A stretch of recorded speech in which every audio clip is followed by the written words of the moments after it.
My name is Nate Levine. I'm the head women's basketball coach at Murray State College. Region 2 champs 4 out of the last 6 years. Stay till the end to hear my 3 tips about recruiting. Which, yeah, I'm putting myself in that Yeah. conversation for high level JUCO. Check the rankings. One thing that bothers me a little bit is ghosting, because that ruins a relationship. It doesn't ruin a relationship, but it's just it's unprofessional. I ain't gonna lie. Some of y'all college coaches do the same thing. And it's like, that's what irritates me.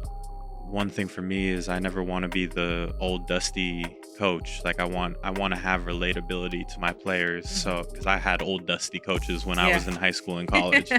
Do you feel like it's okay for a parent or a player to ask, like, how many years is left in your contract? If you know that you want a younger coach, if you know you want a coach that's a woman, if you know that you want a coach that is a black woman, like all of that stuff is important to take into account. I personally feel like, I know if it's me and I got a daughter, I'm going to let my daughter talk to the college coach. But I'm also, because my questions are going to be different than what my daughter might ask. Yeah. Okay. We went 9-1 against Region 5 and 14. Ooh. 9-1 last year. So it sounds like these athletes need to have Murray State on their radar. My name is Nate Levine. I'm the head women's basketball coach at Murray State College. Region 2 champs 4 out of the last 6 years. Stay till the end to hear my 3 tips about recruiting. Which, yeah, I'm putting myself in that conversation for high level JUCO. Check the rankings. One thing that bothers me a little bit is ghosting, because that ruins a relationship. It doesn't ruin a relationship, but it's just it's unprofessional. I ain't gonna lie. Some of y'all college coaches do the same thing. And it's like, that's what irritates me. One thing for me is I never want to be the old dusty coach. Like I want to have relatability to my players. So because I had old dusty coaches when I was in high school and college. Do you feel like it's okay for a parent or a player to ask, like, how many years is left in your contract?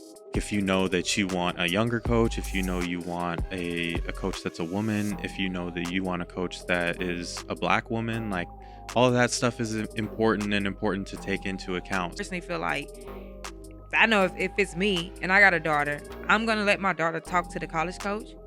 But I'm also, because my questions are going to be different than what my daughter might ask. Yeah. Okay. We went 9-1 against Region 5 and 14. Ooh. 9-1 last year. So it sounds like these athletes need to have Murray State on their radar. Welcome to It's Just Different podcast. We bring on people who have been where you're trying to go and or have helped countless athletes get there. I'm your host, Ashley Roberts, your favorite coach that don't coach teams. I just coach the parents, and I just bring on people to help the parents navigate this AAU journey. And we taking it to the JUCO streets today. Y'all know I don't do no introduction, but we got Murray State. Do you go by like Nate, Coach Nate? What do you go by? So I tell my players I'm too young to be called by coach last name. Yeah. So they call me Coach Nate. So yeah. When I was coaching, I'm like, don't call me Coach Robert. Yeah, like, yeah. It's Coach Ashley. Like, Yes. How old are you? I am 32 years old. And how long you been a head coach? Been a head coach 2 seasons now, going into my 3rd year. Shout out to that. Yeah. Shout out to you. You're Yeah. the same way. Please don't call me Coach Roberts. No. Like, I don't like it. No. Yeah, but yeah, young head coach. Try to bring that young head coach energy. Call me Coach Nate. Yeah. Where were you before Murray State? So before Murray State, I was an assistant coach at Weber State University, which is a D1 school in Utah. I was there for 5 years. Before that, I was coaching high school for 3 years in California. Yeah. And before that, I was in college. So Yeah. So 5 years at Weber State. Wait, Yeah, so obviously, what was that? 28? Or 27? 28 when I at Weber got State. so I got hired when I was 25, actually. Wait, I'm confused. You said you was 32. 32. Oh, because you're 2 years. Yeah. The math wasn't math. My Yeah. bad, y'all. Yeah. So 25, you said Weber State Yeah. as an assistant?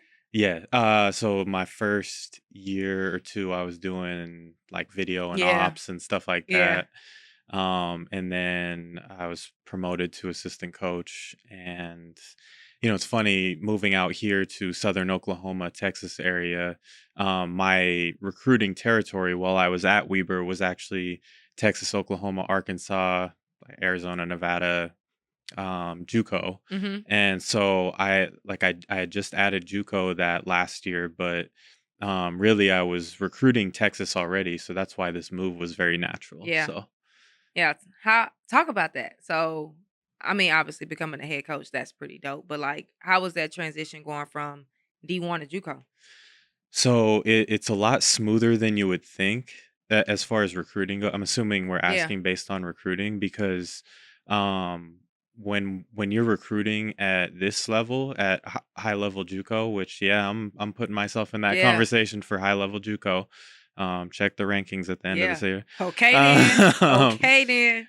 you're really the players that will help you win at our level are borderline Division 1 players, Makes sense. and we had 3 players from this year's roster go Division 1.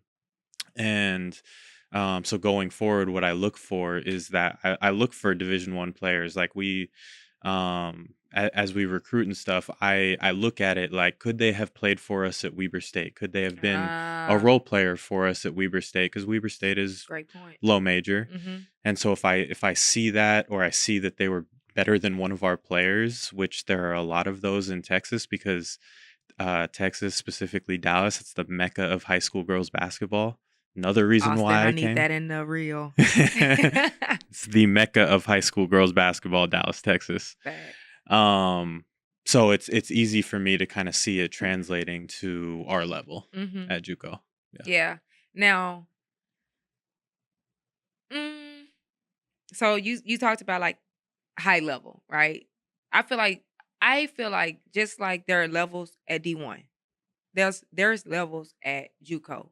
Can you kind of like, I don't even really got a question, just like, can you just talk about, I guess, like the different levels? When you think of D1, you have P4, you got mid, you got low, and excuse me, you also got all the different conferences. JUCO, people loop JUCO as one whole thing. Like, talk about the different levels of it. So just like the NCAA, there's Division 1, Division 2, and Division 3 JUCOs. Okay. Just like the NCAA Division 1, there's P4, like you said. Mhm. There's mid major, there's low major, and everything in between, right? At JUCO, there's probably 3 or 4. JUCO is broken up into regions. Yeah.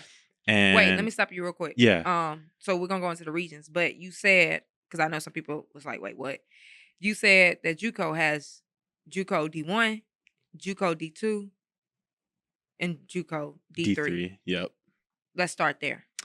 So the main difference I know is that at D1 JUCO you can offer full scholarship. Okay. At D2 JUCO, I don't think you can't offer full. I don't know if it's you can't pay for room and board specifically, but there's something that makes it so you can't. It's not a full scholarship at D2 JUCO. Yeah. And then I'm pretty sure D3 JUCO doesn't do scholarship at all, but I'm not positive about that. Okay, can you give me can you just name a few D2 JUCOs?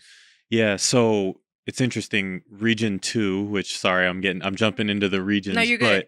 Region 2 is actually Oklahoma and Arkansas. Okay. The Oklahoma side, which is where Murray is all of that's all D1 junior college. Okay. The Arkansas side is all D2 junior college. So Arkansas, Cossatot,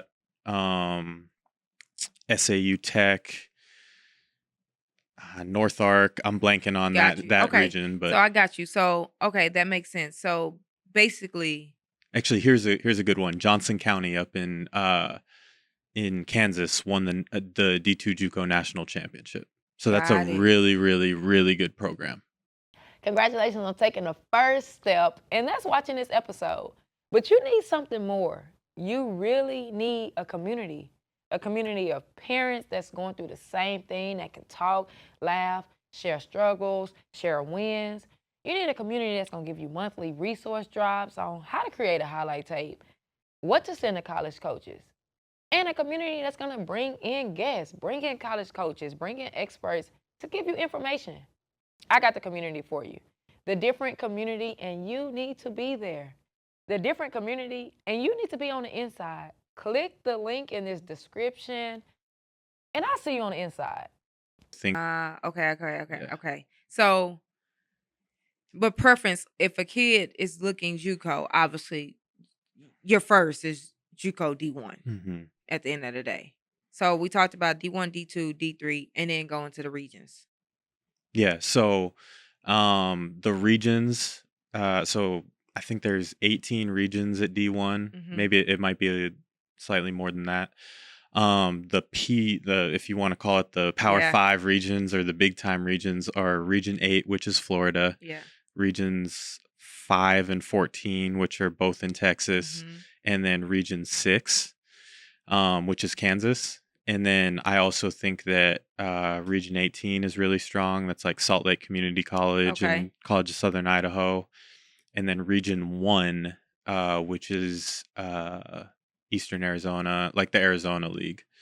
So after that is kind of I don't know, I would like to group us in the tier after that. So I like to tell people that we're a mid-major JUCO. Okay. But the team I like to compare us to at the NCAA level is Creighton. So I like to compare Murray State to Creighton because you'll always see Creighton in the NCAA tournament. Yeah. Right? They're always sniffing around the top 25. Yeah. And so we finished the year as the 14 seed in the NJCAA national tournament. So and we're always up there. Like we spent the entire year ranked. Even my first year, we were ranked for like 4 or 5 weeks. So I don't like people grouping us in the mid-major tier of JUCOs because I compete with all you name your top JUCOs. We're competing with them. Yeah. So yeah. Region 5. Wait. What is South Plains? South Plains. Region 5. Region 5 West. Yeah. Yeah. Region 5 is the best region. I'm just saying. And I'm really just saying that because I played the South Plains. I would agree with that, actually. This Region is 5. An educated take right here. I do think Region 5 is number 1. And wait, what region are y'all? Region 2. But here's a little tidbit. You go look at our schedule from last year. Okay. We went 9-1 against Region 5 and 14. Oh. 9-1 last year. So it sounds like these athletes need to have Murray State on their radar. They do. 9-1 is really good. Yeah. The only team we lost to was Colin. Coach Jeff is a great coach. Shout out to Jeff. He was on the episode, on the podcast. He was. Shout out to Jeff. We're going to get him back this year. But he does a really good job with this program. And we didn't get blown out last year by anyone else. We got blown out by them last year. So wow. It's a good program. 9-1 is good, though. Yeah. That's dope. What do you wish more parents understood about the recruitment process? It's a great question. So specific to JUCO, the most, I don't want to say frustrating, but the most difficult part is having to educate parents that and families and prospects that are choosing between high-level junior college and going D1 at the very end. Yeah. Is that is that D1 or is that junior college could be a better immediate situation where you're going to get playing time, you're going to get real game reps, you're going to get development, you're going to do all those things. It just doesn't come with the glory of the Division I title, which I've been at too, and I wanted to as a player. But if you come and you develop at junior college, then it can potentially lead to something better than the immediate D1 experience that you're going to get. Because let's be honest, and my D1 coaches, y'all don't get mad at me. Y'all know I'm going to always be honest. If these D1s are coming in at the very end, that just simply mean they didn't get who they wanted, which for some that might be fine, right? For an athlete, it's like they know, okay, they didn't get who they wanted. I'm finna go prove it. Cool. But I do, to your point, like I do wish more parents and athletes understood that you was the last option. Like it might be a filler. You're probably not gonna play. Like you're probably, and I'm going on a limb saying this, but you're probably gonna end in the transfer portal the following year. Like it's just so much where it's just like you can go to this JUCO and your options can go from this last option that you had to multiple options because you got in this situation. And that's the frustrating part is it usually takes the player going to that D1, struggling through that year, and then entering the transfer portal. And I'm always like, I hate to be like, I told you so, Yeah. but it's the constant re-education with new families that's the most like tiring part about it. And, Yeah. and I get it. The ultimate goal is Division 1. Like, so if you get that opportunity, you should definitely consider Yeah. it. But not every. I think I heard Jake say this last night on when we were talking, but not every Division 1 situation is as good and prosperous immediately Yeah. as a good Division 2 or a really good junior college Yeah. situation. So you really just you should take the time to learn deeper than just what the label is of Division 1. Learn about each situation before you Yeah. make a decision. Yeah. And we are pretty much coming off of the last live period. Yeah, we are coming off of the last live period. It's some athletes who didn't get what they wanted. What advice would you give to them? I would say if to an unsigned senior Yeah. right now, Yep. um, Or yeah, income. Yeah. Unsigned senior. or a class of 2026 that doesn't 2026. okay, Yes. that doesn't have anything yet. Yep. I would say that your quest at this point, I would say your quest for Division 1 or really good Division 2 is not over. Yeah. But you should definitely start thinking about junior college. Yeah. I like keep grinding, stay in the gym. If Division 1 really is your goal, then the gym and the work always tells the truth. Yeah. And we will always find it. A good recruiter, someone that's like really pounding the pavement on the recruiting trail, they will always find you if you're good enough. Yeah. So head down, nose to the grind, and keep working. Yeah. What questions should these parents and players ask these college coaches that are recruiting now? At what level? Any. I feel like a lot of parents, they get on the phone with the coaches and they just let the coach talk the whole time. Hmm. I feel like parents should have questions. Players should have questions. Like I know some coaches say, they don't really care to talk to the parent, whatever. I personally feel like I know if it's me and I got a daughter, I'm gonna let my daughter talk to the college coach. But I'm also, because my questions are gonna be different than what my daughter might ask. Yeah. So I'm also gonna talk to the college coach. But I find a lot of parents don't even know what questions to ask and don't even know what questions to give to their athletes to ask. Yeah, so I would if I was a parent and my daughter was considering JUCO, Okay. the questions that I would ask would have to do with what does the outward recruitment look like for my daughter? Yep. Like what is the immediate playing situation? What is the competition level that you'll be playing at? What is the exposure like? What work does that staff do? Because I think that's what we do best is the work that the staff does, helping Yeah. the players get out. And y'all be in the gym. Yes. You and- be in the gym. and there's no hours requirement at JUCO. There's Yeah. Kara hours at D1 that restrict them on the amount of hours that they can be in there with them. But at junior college, there's no hours restriction. So I'm not saying that we go crazy with it, but we're just able to access them for development and individual workout and skill work purposes Yeah. in a way that at certain times of the year Division 1s can't. If you're at a division or if you're being recruited by Division 1 schools, I would ask, and you're an incoming freshman or going to be a freshman, Yeah. I would ask about, or I would do my research prior to see what they have on the roster, see what they have coming back, see who's going in the portal, how many are going in the portal, Mhm. see what the coach's contract is looking like, Yep. and be asking questions about how is that coach going to use me year one? What is the timeline for my development into playing a role in the program? Because when you get to that level, it's like not everybody's a star. Everybody was great. Mhm. Everybody was great in high school. So you being the star player as a freshman right away, probably not realistic. So what does it look like for my daughter to be a role player? Yeah. Yeah. All right. You are about halfway through this episode. Hold on. Let me get a little closer. Let me get a little closer. I need you to do me a favor.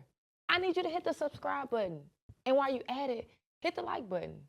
I know I'm asking for a lot. Go ahead and share this with 2 other parents that need to hear this information. Because I'm here to help y'all, and I need y'all to help me so that I can get this information out to more people. Now back to the episode. Now, you said something that a lot of people don't, or I don't even think they know to ask or know how to ask, is the contract. Like, do you feel like it's okay for a parent or a player to ask, like, how many years is left in your contract? Like, what does that look like? It's a very touchy subject. I think during my time at Weber, we had a family or two ask about it. I've had families ask me about it since I've been a head coach here, not in terms of contract, but in terms of are you leaving Yeah. during my daughter's time there. Um it's a touchy subject, but I think it's something you need to know because a lot of times, like the players that I recruited to go to Weber, they were coming for the staff. They Right. were not coming for Ogden, Utah. They were not Right. coming for the Big Sky conference. They Yep. were coming for my head coach and the relationship that we developed with them. Yeah. So I think it's a valid question to Yeah. once you have that developed relationship with the staff and the coach, like you can ask it. Just don't come out the gate. Be like, all Exactly. right, how many more years you got left? First question, what's the contract looking like? All right, are you getting an extension or not? Yeah. Like, Yeah. I feel that. What common mistakes do you see parents making throughout this process? Common mistakes that I see parents making. Or Or players? players. One thing that bothers me a little bit is ghosting because that ruins a relationship. It doesn't ruin a relationship, but it's just it's unprofessional. I appreciate quality communication even if you're going to tell me no. Yeah. I think I heard someone say a coaching friend say that the best thing you can tell me is yes. The second best thing you can tell me is It's no, no. so that Yeah. I can move on.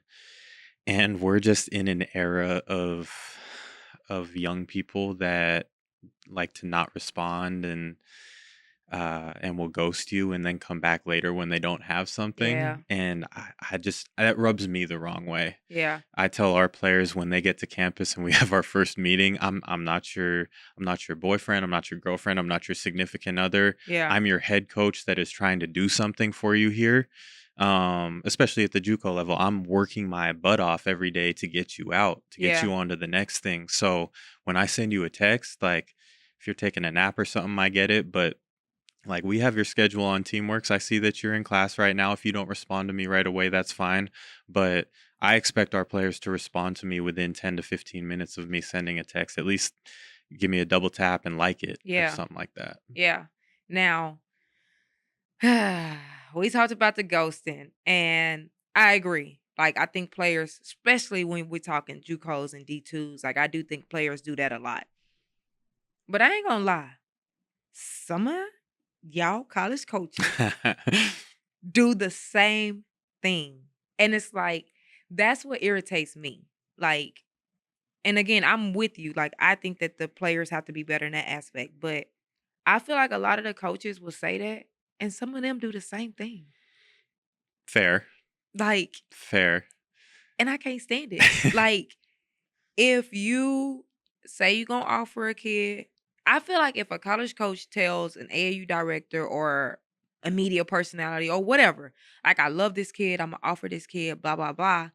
9 times out of 10, the AAU director or whoever is probably gonna go to that family like, hey, so and so liked you, whatever, be expecting a call, whatever. And if college coaches don't do it, it just makes that person look like what the heck? Or if college coaches don't answer I just see a lot of that happen where it's like college coaches to me don't, and not all of them, but they don't uphold their communication. Like they'll say they're gonna do something and don't do something, or they'll set up calls and then don't follow through with it, and don't nobody say nothing. That's very fair. I would say I'm a little bit different. I like to differentiate myself because I'm very direct in my communication, Yeah. and that includes with recruits.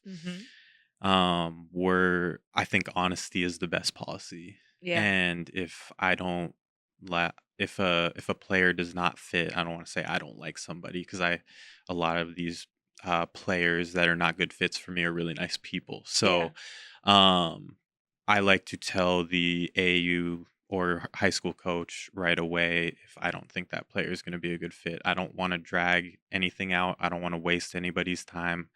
If I like somebody, I'm really going to pursue them. And they'll feel that. The AAU coach will know, the high school coach will know, the player will know, the family will know. If I don't like somebody, I'm going to let them know directly that they're not a good fit, or we're looking elsewhere at the time, or we're full at the time. And I just like to be upfront with that, so there's no confusion. I don't like confusion. I don't Yeah. like surprises. I don't like miscommunication. I don't like any of that stuff. Yeah. And speaking of fit, first of all, I wish we can go so much longer on this episode because this is a really good episode, by the way. But we are on a time crunch because of me, not because of you, because of me. But you talked about fit. Like, fit is thrown around a lot. And I'm big on saying fit. Like, I think fit is important. But these parents and players don't understand how to find the right fit. How can they find the right fit? So I think being realistic about your level, How do they do that? taking honest feedback from coach, again, Yeah. going back to the honesty thing, like taking honest feedback from college coaches, because they know what works for them the best. They know what they need to be successful at their level. So if you ever take critical feedback from a college coach, don't take it in any type of way, but maybe use it as motivation, but also use it to find your right fit. Yeah. If a Division I coach tells you, hey, you're close, but there's no real spot for you right now, that's your cue to go to a D1 JUCO and go kill for a year or two and elevate yourself in your game and your mentality and your maturity, and then go to Division I. So as far as basketball playing, taking feedback the right way, that will help you with fit. You knowing what you want and what works for you with a coach, that will help you with fit. Because if you one thing for me is I never want to be the old dusty coach. Like I want to have relatability to my players. So because I had old dusty coaches when I was in high school and college. And so, like, if you know that you want a younger coach, if you know you want a coach that's a woman, if you know that you want a coach that is a Black woman, like, all of that stuff is important to take into account. So getting to know personality, getting to know, asking former players or current players on the roster how the coach is during certain situations, that will all help you out. And that's one thing that I tell players that I'm recruiting. I'm not scared of anything. I'll give you current players, I'll give you former players, I'll give you players that I've asked to be excused from the program, and they'll all tell you, like, they might not, the players that have been excused from the program might not like me as much, but they will all say that I was always fair with them, I was always honest with them, I was always direct with them. So that's a good way to get to know your head coach and the fit. Yeah. That's good. Yeah. That's good. And I think it starts with the honesty part. Like, And parents being honest with themselves, because I do feel like sometimes you can give a parent advice, tell them what level, where you think they fit. You could tell the player, and if it's not what they think, is now deemed as, oh, she don't believe in me, or he don't believe in me, Or they're hating. or they that's the one, they hating on me. Yeah. Like, and I feel like sometimes parents and players try to prove themselves to what someone said versus just proving themselves to themselves. Like proving, like just going out there and playing your game. Like you just said it earlier, and I just feel like the work is gonna always show. Mm-hmm. So if you go to a D2 and you're killing it and your numbers are what it like, it's gonna show that, man, maybe this kid did belong somewhere else. Or maybe this kid was like, I just feel like the work is gonna always show, Yeah. right? And like again, if you go JUCO, you do what you're supposed to do. I feel like JUCO is, me personally, I feel like JUCO is the cheat code. Like you get to go JUCO, get the college experience, get all these Division I schools who slept on you or who this, who that, get to watch you be more developed in a college system playing college basketball. Can I drop a gem really quick? Mm-hmm. And this gem is a shout out to my best player from this year. She had so she's someone that came with me from Utah. I moved Okay. here from Utah. She came with me. She was at Weber State's elite camp in 2022, I believe. Mm-hmm. And I didn't even notice her. I did not even notice her. She went on to play her senior year. She averaged a double-double in high school. The only offer she had before we were communicating was an Oregon junior college. That's not even NJCAA. Really? That's the only offer she had. She came out here with me, had a lot of development to do, a lot of skill work, a lot of X, Y, and Z.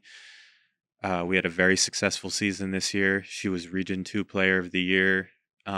She was a second team All-American, and she's now at UNLV.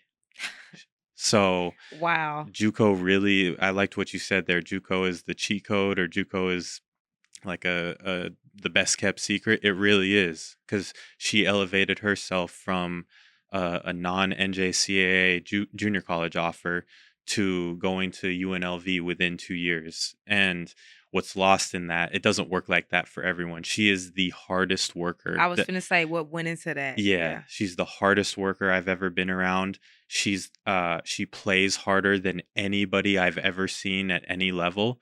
So if people tell you that playing hard and working hard in the game isn't a skill, they're lying, because go look at Leia Afu, Murray State College, UNLV.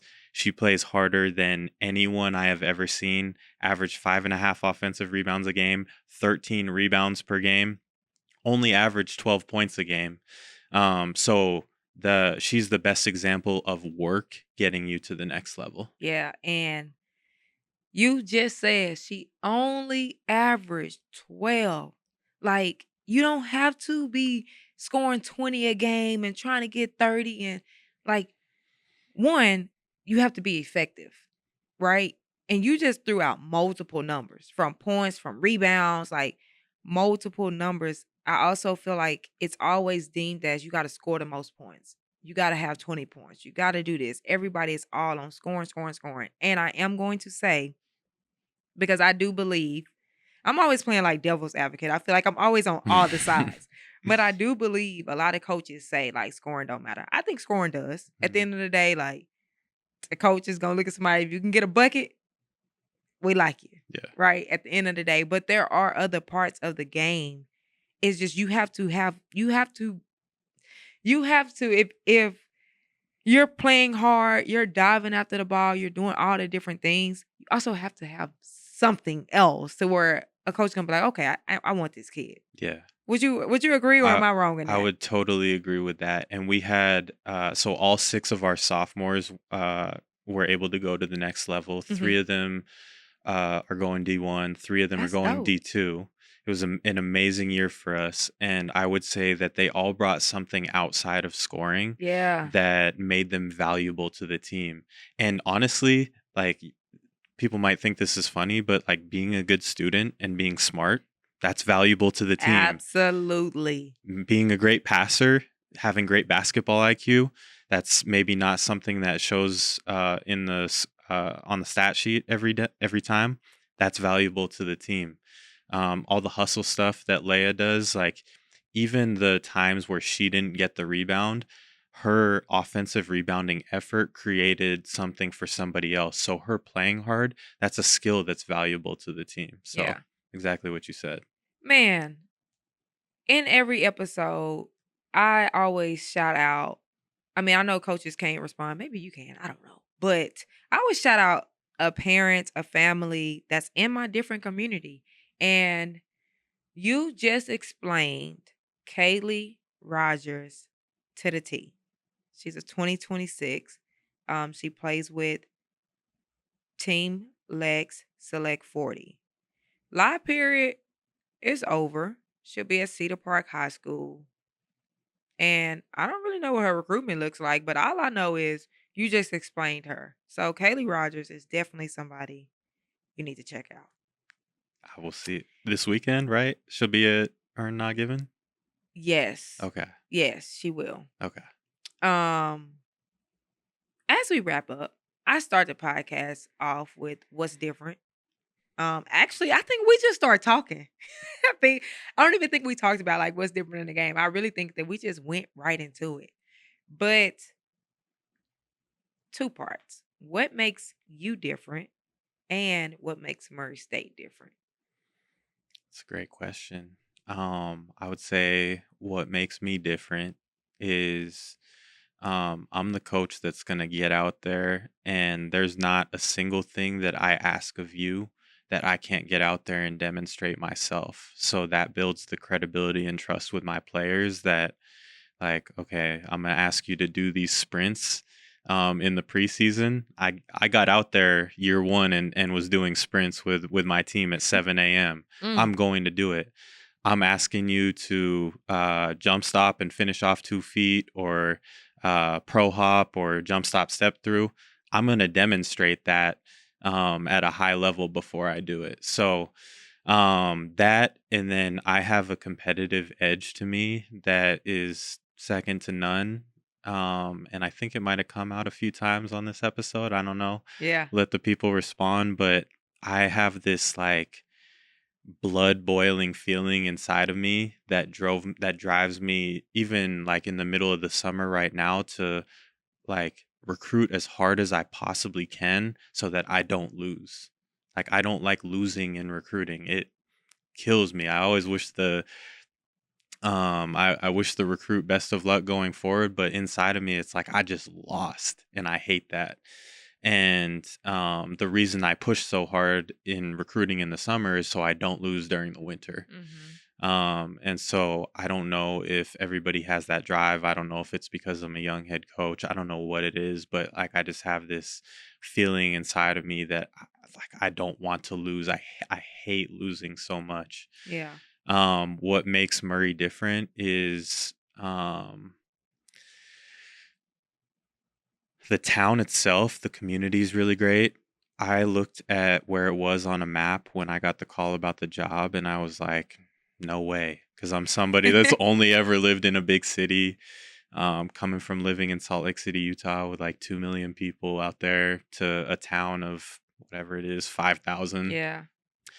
And I felt uncomfortable. I felt out of place. But once you find your routine, once you find your people, once you know where you have to go for your food, the people are really great there. What makes our program different is that I am going to speak that competitive feeling into existence, and we're going to elevate each and every one of our players, as far as skill development, as far as human beings, as far as students, as far as teammates. You're going to be elevated in a way that elevates the team, and that's why we were so successful this year. And when the team is successful, this is the most important point. And I'm so glad we had such a great group of girls this year, because they really bought into this. But when the team is successful, you are going to get what you wanted out of this experience. And I just kind of mentioned where they all ended up, all 6 sophomores ended up. it's because the team was so good. So Yeah. Man, first of all, you are going to kill it. Like, I really enjoy, like, we really could just keep going, but we got to be out of here in 3 minutes. That's the only reason. But, like, I really enjoyed this episode, and I feel like you gave, like, so whenever I try to get guests on, like, obviously, I know it's college coaches, and I know it's certain things that you might can't say or whatever the case may be, but I always love for the college coaches to be honest, to be themselves, and to talk they talk. And I feel like you did that. Like, I feel like you did that, and you gave very good information to these parents. So I just want to shout you out. Like, you gonna kill it. Like, appreciate you. you're already killing it at the end of the day. You're already killing I it. appreciate that. And I, So, I think you kill it, actually. You do a great job with this podcast. You do a great job. You and Ed and Mike yeah. and whoever else do a great job. And Sports Life Talk, Yeah. those dudes, they do a great job. I don't know if you guys get paid or not, but you all do a great job of highlighting high school girls basketball Yeah. and putting it on the map. And I've used you as a way to find out about players Yeah. and recruit players.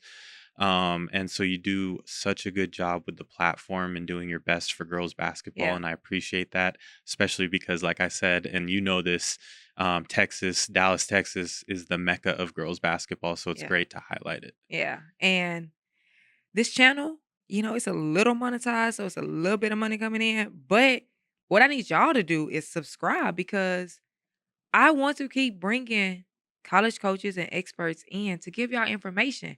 And the channel has to continue to grow. Hopefully by now, I don't know, because we'll see. But I am on a goal to 3,000 subscribers. So y'all know I do film a little bit early. So I don't know, by the time this episode is actually out, maybe we at 3,000. If not, we should be really, really close. So I need y'all to subscribe, to hit the like button, and to drop comments. Like, I want to hear your takeaways. What were your takeaways from this episode? Hit the subscribe button, hit the like button. And if you've been watching, you already know what I'm going to say. If you're not following on Instagram, I don't know what you're doing. Follow the page. It's Just Different Pod. Here are my 3 tips about recruitment. Number 1, make sure you learn as much as you can about the head coaches and the coaching staffs that are recruiting you. Number 2, use social media as a tool for your recruitment. And number 3, stay in the gym. The work never lies.